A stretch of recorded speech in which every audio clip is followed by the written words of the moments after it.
आपण धार्मिक आस्था, परंपरा, भक्ती याच्यामध्ये कुठंच कमी पडत नाही.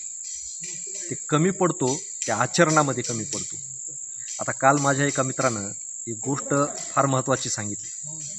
तर तो काय म्हणला की मुस्लिम धर्मातली लोक मस्जिदीसाठी एकत्र येतात, मस्जिदी बांधतात आणि त्या ठिकाणाहून त्यांच्या समाजासाठी, धर्मासाठी ते काम करतात आणि एकमेकाला सहकार्य करतात. तर तसं आपल्या धर्मात का नाही? तर त्यामध्ये त्यांनी एक फार महत्त्वाचा उपाय सुचविला होता.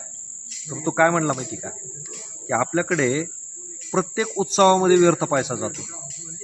9 दिवसाचा गणपती बसवण्यात दरवर्षी आपण पट्टी जमा करतो. प्रत्येक गल्लीचे, प्रत्येक शहरामध्ये असे लाखो कोट्यावधी रुपये 9 दिवसात खर्च होतात.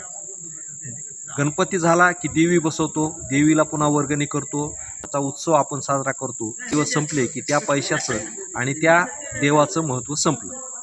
पुन्हा पुढल्या वर्षी तेच.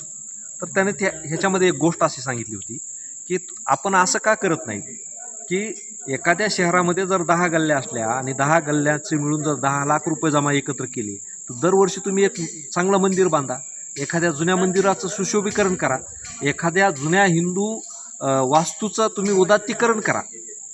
कारण त्या वास्तू एक तर नवीन निर्माण करा किंवा जुन्यांचं उदात्तीकरण करा, त्याचं विस्तारीकरण करा. त्या माध्यमातून एक चांगल्या गोष्टी घडतील किंवा त्या धर्मातील जे गोरगरीब लोक आहेत त्यांना तिथं राहता येईल, शिकता येईल, तिथून काहीतरी प्रेरणा घेता येईल. यासाठी हा पैसा वापरला गेला पाहिजे.